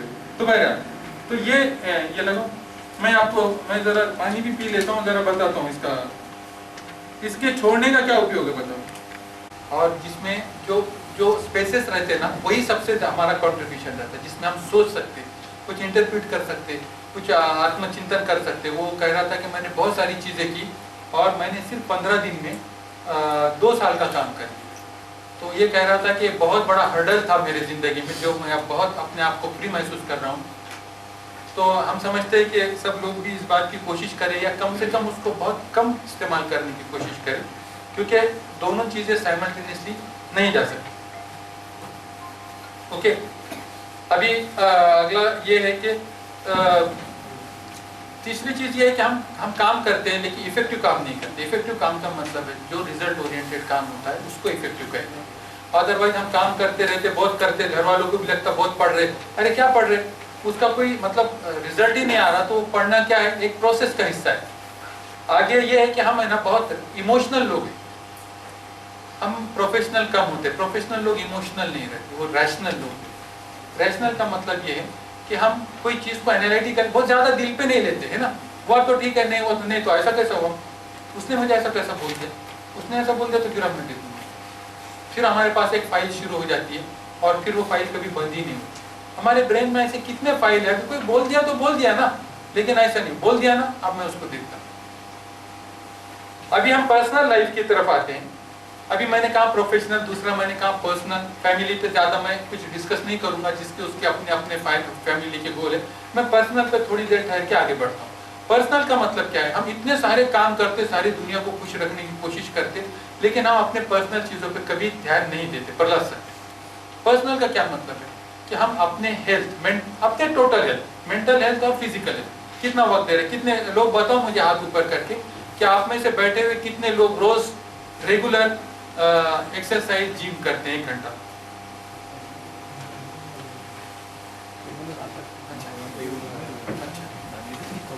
ये तो हो गया फिजिकल हेल्थ। और कितने लोग ऐसे हैं जो अपने मेंटल हेल्थ पे कोशिश करते हैं। मेंटल हेल्थ का मतलब है बुक्स पढ़ना, रीडिंग करना और कुछ अच्छा सोचना और अच्छा आगे बढ़ने की कोशिश करना। फिर अपने जो वीकनेसेस है, मतलब ये सारी जो है, फियर है, डाउट है, ये सारी चीज़ें हैं तो मेंटल वीकनेसेस है। हम ये मेंटल वीकनेसेस को ओवरकम करने के लिए क्या करते हैं, है ना, ताकि हम अपनी ज़िंदगी को आसान बनाएं। हमारा प्रॉब्लम क्या है, हम क्यों पढ़ते हैं, हम क्यों नॉलेज हासिल करते हैं, इसका एक उद्देश्य होना चाहिए कि हम अपने लाइफ को बेटर बनाना चाहते हैं, हम अपने लाइफ को बेहतर बनाना चाहते हैं, अच्छी बनाना चाहते हैं। ये हमारा जो नॉलेज है उससे फ़ायदा होना चाहिए। वरना तो ये सारा नॉलेज तो लाइब्रेरी में रखा है ना, बहुत सारा, इतने सारी किताबें, हमको उससे क्या लेना देना। जो नॉलेज हमारी ज़िंदगी में कुछ बदल रहा है, रचनात्मक बदल रहा है, अच्छा बदल रहा है, कुछ हमारी ज़िंदगी को आसान करे, कुछ खूबसूरत करे, वो नॉलेज हमारे लिए काम करे, उसी को हमने पढ़ने और समझने की कोशिश करनी चाहिए। ठीक है। एक और बहुत महत्व का मुद्दा है कि हम अपनी हॉबी परस्यू करें। किसी के पास हॉबी परस्यू करने टाइम, अरे आप क्या करते हैं, हम आते हैं हमारे, नहीं यार टाइम ही नहीं मिलता। हर एक की प्रॉब्लम है, टाइम नहीं मिलता। जब तक आप हॉबी परस्यू नहीं करेंगे, रोज आपका जो कुछ आपकी हॉबी है, तो आप आपके करवट को धार नहीं लगा पाएंगे। जब आप हॉबी परस्यू करते हैं ना, तो आप आपकी स्ट्रेस मैनेजमेंट कर रहे होते हैं। आपके पूरे स्ट्रेसेस आपकी हॉबी खत्म कर देती है, आपको एक नया मूड, नई चालना देती। मुझे ऐसा कैसे समझ में नहीं आता, ऐसे थके हालत में लोग हमेशा काम करते रहते हैं, बिल्कुल रुकते ही नहीं, ना अपनी हॉबी परस्यू करते, ना अपनी लाइफ की तरफ देखते, बस काम ही काम करते जाते हैं, जैसे कि बैल के जैसे अपने काम करते चले जा रहे हैं। और एक बात याद रखिए कि हमारे अपने खुद के ना बहुत कम काम, आप सब अपने अपने कामों का जायजा लीजिए, सब अपने अपने कामों का जायजा लीजिए। आप सारे काम भी अगर करना चाहें ना, कितने भी मुत्तसा 15% भी काम नहीं, ये 85% 75% है ना, हमने फुजूल ओढ़ के रखी। हम मेंटली इंगेज हो रहे हैं वो सारे न्यूज़ में, वो सारी बातों में, जो हमको वो मीडिया के जरिए, सोशल मीडिया के जरिए, इसके जरिए, उसके जरिए, क्योंकि कोई चीज़ आती है तो इमीडिएट नहीं जाती, हमारा कंप्यूटर नहीं है कि डिलीट हो जाए, बहुत देर तक हमारे जहन में वो प्रभाव छोड़ जाती है, उस पर हम सोचते हैं और अपना वक्त बर्बाद करते हैं। क्योंकि आदमी क्या है, आप मैं सब, हिंदू मुसलमान सिख सब एक जैसे है, फिर क्या फर्क है। हम विचारों से बने, अगर हमारे विचार ही हम अगर व्यवस्थापन नहीं कर पाए तो हमने कुछ व्यवस्थापन नहीं किया। और ये जो अटैक हो रहा है बाहर से, वो आपके विचारों पर हो रहा है। आपको वो क्या कर रहे हैं, बाइंड करके रख रहे हैं, ताकि आप कुछ ना सोचे और आप उन्होंने बताए हुए रास्ते पर अपने आप को गुलाम बनाकर उस पर चले। आप वो कर रहे हैं जो उन्होंने, मतलब जो पॉलिसी मेकर है उन्होंने सोचा है, आप उनके पूरे के पूरे उनके फ्रेम में बैठ गए। ठीक है। और जो हमारे लोग हैं, जो 40-45 साल के जो नौजवान लोग हैं, तो वो कभी ये भी सोचते नहीं कि मैंने हेल्थ चेकअप भी करना चाहिए, मेरा बीपी क्या चढ़ा, मेरा शुगर क्या चढ़ा। जब स्ट्रोक आता तब पता चलता कि बड़ा कोलेस्ट्रॉल हो गया था। किसी चीज़ की तरफ हमारे पास तवज्जो नहीं कि हम साल 6 महीने में, 6 महीने में, साल भर में अपना बॉडी चेकअप करते रहे। ठीक है। और आखिरी में हमारी एक बीमारी, ये मोबाइल की, जो मैंने बताया, बार बार बोल रहा हूँ कि मोबाइल, मेरा एक दोस्त है न्यूरो सर्जन, बम्बई का सबसे बड़ा न्यूरो सर्जन में एक है, वो अपने मोबाइल को ऐसा ला के ना दूर फेंक देता, दूर। मैंने कहा ऐसा क्यों करें, एक लिस्ट ये भी बनाए कि हम डोंट्स की भी लिस्ट बनाए, जैसे हम डू की लिस्ट बनाते हैं कि मैं ये काम नहीं करूँगा तो नहीं करूँगा, एट एनी कॉस्ट नहीं करूँगा। 8-10 काम की ऐसी लिस्ट बनाए जो आपके वीकनेसेस आपने निकाल लिया कि अब मैं इसे छूऊंगा। बहुत सारे लोग कर सकते हैं, अभी मैं गुटखा तम्बाकू ये क्या खा के थूक रहा हूँ, कितनी बुरी बात है ना, अच्छा नहीं लगता, अब मैं नहीं करूँगा। अरे अच्छा कमाल ये बात है कि मैं अगर अपने आप को कंट्रोल नहीं कर पा रहा तो क्या बाहर के लोग आगे मुझे कंट्रोल करेंगे, कि मुझे सिखाएंगे कि मैंने एक चीज छोड़ना है कि नहीं छोड़ना। हम कितने वीक हो गए ना, ऐसा हमको महसूस होना चाहिए। तो हम डोंट्स की भी लिस्ट बनाए। अब मैं आखिर में 2-3 चीजें आपको बता के अपनी बात खत्म करता हूँ। ये प्रोग्राम किस तरह से बनाया जाए ये बताओ इसमें। उसके पहले एक चीज ये है कि ये सारे काम करते वक्त देखो, पहले जमाने में हर गुरु शिष्य होते थे, है ना, क्या फायदा होता था उसका। आजकल ना कोई किसी को गुरु मानने को तैयार नहीं। अलेक्जेंडर जिसने दुनिया जीती, आपको पता है उसका गुरु कौन था? उसका गुरु उस वक्त का या आज तक का भी दुनिया का सबसे बड़ा स्कॉलर था, उसको अरस्तु कहते हैं, अरिस्टोटल कहते हैं, राइट। वो अरिस्टोटल ने अलेक्जेंडर बनाया। कोई आदमी अपने आप में पूरा नहीं होता, इनकम्प्लीट होता है। अगर वो इनकम्प्लीट आदमी डिसीजन ले तो डिसीजन भी इनकम्प्लीट होंगे, राइट। तो हम किसी की मानने तैयार, मैं है ना, ये मैंने कहा तो ये जस्टिफाई है, फिर मैं गोल घूम के वापस वहां पर आया। आपने सचिन तेंदुलकर को देखा होगा, उनके गुरु का नाम था आचरेकर जी। हर आदमी जो भी कामयाब रहा उसके साथ एक तो बड़े गुरु थे या अच्छे एडवाइजर। मैं सिकंदर का एक किस्सा कहता हूँ और बहुत जल्दी से आगे बढ़ता हूँ, बहुत अच्छा किस्सा है वो। सिकंदर ने, अलेक्जेंडर ने जब भारत जीता तो वो सिंहासन पे मतलब लेने जा रहा था, सिंहासन पे बैठने जा रहा था। पहले दिन बाहर जा रहा था तो रास्ते में एक झोपड़ी थी और उसमें एक आदमी सोया हुआ था। सोया भी ऐसा सोया कि उठने को तैयार नहीं। वो सारे बाजे गाजे, हाथी घोड़े की फौज, और उठ ही नहीं रहा। और वो झोपड़ी के आधे पैर बाहर और अंदर आधे पैर अंदर, और भरपूर नींद में सोया था। उसको कोई पता नहीं अलेक्जेंडर आ रहा जा रहा कुछ नहीं, तो वो उठ ही नहीं रहा था। तो सिकंदर बोला क्या बात है, क्यों रुक गए तुम? आदमी उठ नहीं रहा, हम बहुत देर से उठाने की कोशिश करें। वो सिकंदर को बहुत गुस्सा आता है, वो झट से उतरता है, हाथी पे से जाता, देखता तो क्या एक आदमी उठ ही नहीं रहा, आधे पैर झोपड़ी के अंदर आधे बाहर, जोर से लात मारता उसको। तो वो उठता ऐसे, आंखें मंदे मंद उठता, कौन है आप? वो कहता पहचाना नहीं, इस देश का नया बादशाह सिकंदर। वो कहता है ए अल्लाह, ये कोई इंसान नहीं मिले तूने गधे को हमारा बादशाह बनाया। उसने क्या करना होना, हमारे आमदार, हमारे खासदार, हम जो चमचे लेके घूमते हैं, है ना, ये लीडरशिप क्यों डेवलप नहीं हो रही? आजू बाजू सब चमचे, वो है जो यस सर बोलने वाले, वही बात बोलने वाले, कोई किसी को टोकने वाला नहीं, किसी को टोकना पसंद नहीं। कोई किसी को अगर टोके, किसी को अच्छी बात करे तो कोई बात सुनने को तैयार नहीं है। किसी के अंदर क्रिटिसिज्म सहने का अभी पावर नहीं रहा, क्योंकि वो लॉजिकल नहीं है। तो सिकंदर ने क्या करना चाहिए था? वहां तो सुप्रीम कोर्ट, हाई कोर्ट, जज वज कितने रहते थे, उसने गर्दन साफ कर देनी चाहिए। उसने उठाया, उसको गले से लगाया और उसको प्रधानमंत्री बनाया। उसने कहा कि जो सिकंदर के मुंह पर उसको करेक्ट कर सकता है वही मेरा पंतप्रधान है।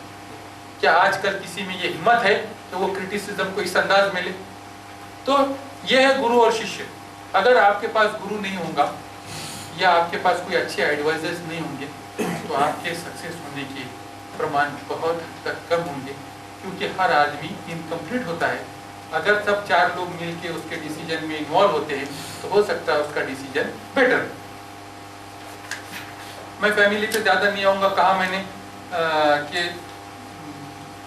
जो अपने अपने बच्चे क्या कर रहे हैं, उनको और क्या इम्प्रूवमेंट चाहिए, सबको अच्छी तरह से पता है। उन्होंने अपने अपने बच्चों का, अपने अपने जो घर का है उसका अच्छे से प्लान बना लेना चाहिए। और आखिर में मैं कहता हूँ कि सोशल, आप बोलेंगे अभी सोशल का क्या ला दिए तुमने नया काम, एक तो इतने काम दे दिया और ऊपर से एक नया काम। देखिए दुनिया के जितने भी कामयाब लोग हैं, इतिहास में दुनिया में कितने लोग गुजरे अब तक? गायकवाड़ साहब अरबों लोग गुजरे ना, लेकिन हिस्ट्री में कितने लोगों का नाम है? मुट्ठी भर। वही लोग, वही कैरेक्टर हमको आते, वो महात्मा गांधी आते, वो नेहरू आते, वो सुभाष चंद्र बोस आते, वो हमारे उतने लोग आते हमारे पास। उसके बाद से तो आना भी बंद हो गया, हिस्ट्री में लोग भी नहीं आते हमारे पास। वही जो पढ़ते रहते हैं हम, महायुद्ध का कौन हीरो था, कौन विलन था, सारे उतने ही कैरेक्टर। वो कैरेक्टर क्यों, क्या है उनमें, क्या क्वालिटीज थी ऐसी? आप उनमें एक क्वालिटीज पाएंगे कॉमन, वो देने वाले लोग। उन्होंने कुछ दिया, उन्होंने अपनी जान पे खेल के दिया, उन्होंने इंसानियत कुछ देकर गए, इसलिए इंसानियत ने उनको याद रखा। महात्मा जिसको कहते हैं उन्होंने तो कपड़े भी निकाल के दिए और महात्मा बन गए। कोई पैसे वाला महात्मा नहीं बना यहाँ, इस दुनिया में कोई पैसे वाला महात्मा नहीं बना। आप कोई करोड़ों अरबोपति को महात्मा नहीं कहते। आप महात्मा ज्योतिबा फुले का नाम लेते, आप महात्मा गांधी का नाम लेते, है ना। ये क्यों महात्मा बने कि इन्होंने अपनी सारी लाइफ दी। हम क्या दे रहे हैं कंट्रीब्यूशन, और जब तक कोई कंट्रीब्यूशन समाज को जो उसने समाज से लिया है वो अगर वापस ना करे, वो ग्रेट बन नहीं सकता। वो एक अच्छा प्रोफेशनल बन सकता है, वो पैसे वैसे कमा सकता है, वो अच्छी जिंदगी तो जी सकता है। और एक बात याद रखिए, हम पूछते हैं लोगों को गोल क्या है, वो कहता है मुझे गाड़ी लेना है, बंगला लेना है, बैंक बैलेंस होना, ऐसा होना, वैसा होना। अरे भाई ये गोल नहीं है, ये साध्य नहीं है, ये साधन है। साधन कि आप गाड़ी ले, बंगला ले, सब लेके एक अच्छी जिंदगी करें और आप सारे इंसानियत के फायदे आए। आपने देखा कि आज भी जो लोग हैं, जो बड़े बिल गेट्स है, आपको पता है उसने कमाई हुई पैसों के 98% उसने चैरिटी कर दी, 98%। आपने अजीम प्रेमजी फाउंडेशन देखा, कितने बड़े पैमाने पे ये लोग चैरिटी कर रहे हैं। क्या कर रहे हैं ये सारे लोग। आपने बिल क्लिंटन फाउंडेशन देखा, ऐसे ही लोग किसी का नाम नहीं लेते, ऐसे ही चलते फिरते लोगों के नाम नहीं लेते। जिसने अपने सब दिया है उसको लोग रिकॉग्नाइज करते हैं, इसलिए हमको रिकॉग्नाइज करना चाहिए। ठीक है, अब मैं सिर्फ 5 मिनट आपके लूंगा कि शेड्यूल बनाने कैसे। सबसे पहले आप ये साल का 2023 का सबसे पहला एक पूरा कंप्लीट डॉक्यूमेंट बने आपके पास।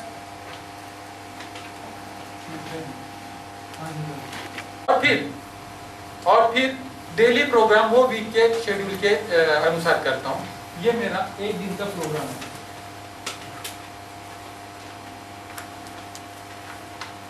ये पूरा दिन भर में ये मेरे काम, ठीक है।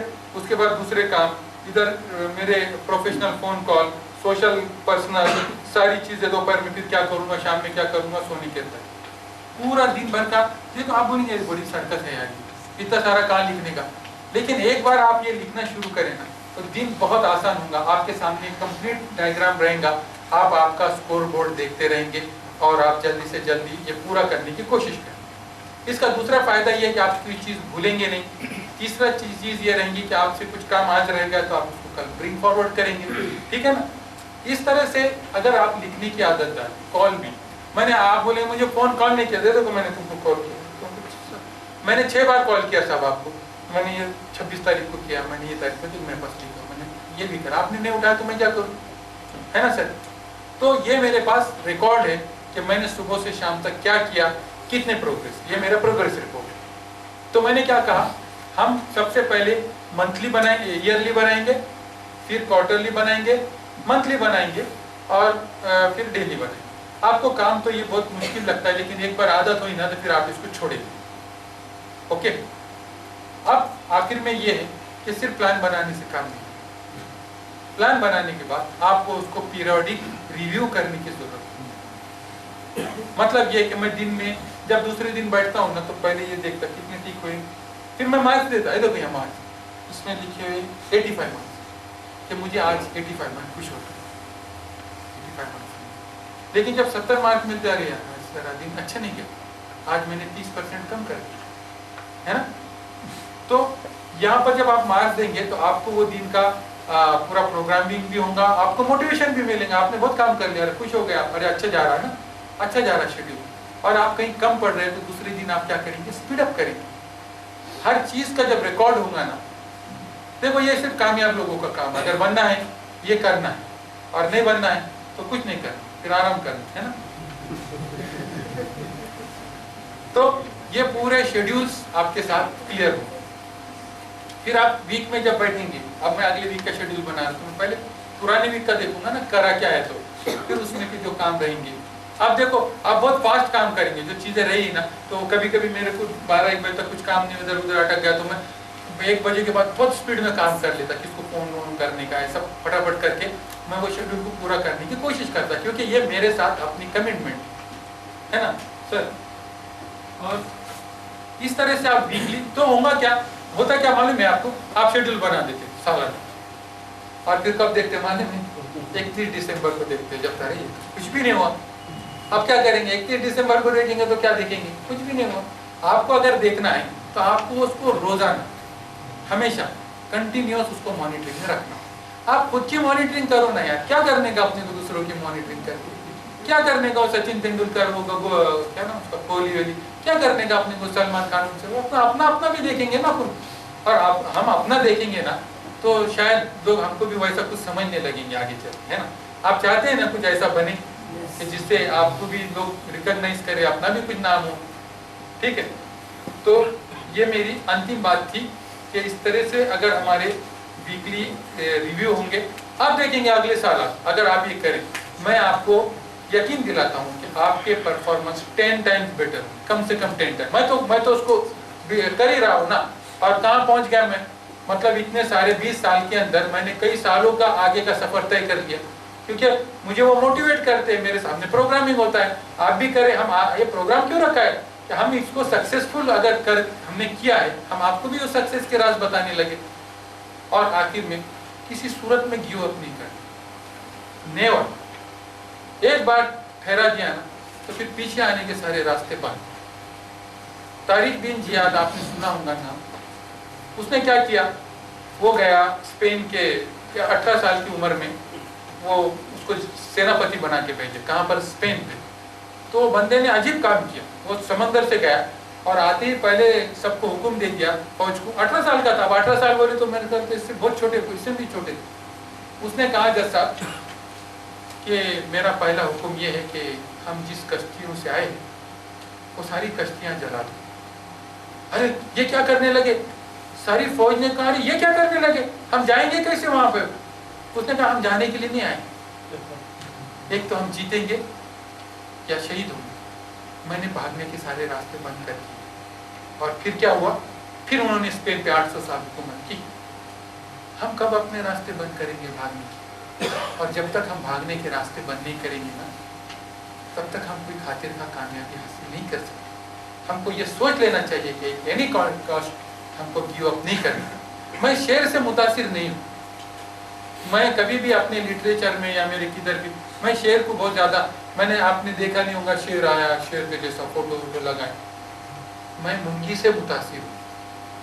मुंगी से इसलिए मुतासिर हूँ कि वो किसी हालत में रास्ता नहीं बदलती, जो भी सामने डाले, ऊपर से नीचे से किधर से आपने मुंगी को कभी पलटते नहीं देखा, इसलिए मैं मुंगी से इन्फ्लुएंस हूँ, शेर से नहीं हूँ। हम भी ये कोशिश करें कि हम किसी सूरत में, चाहे रास्ते में कितनी रुकावटें हो, हमको तो आगे ही जाना है, हम सोचेंगे कैसे जाना है, ठीक है। तो ये सब हम करेंगे, हम देखेंगे कि बहुत जल्दी हमारे लाइफ में एक ड्रास्टिक चेंज आया है।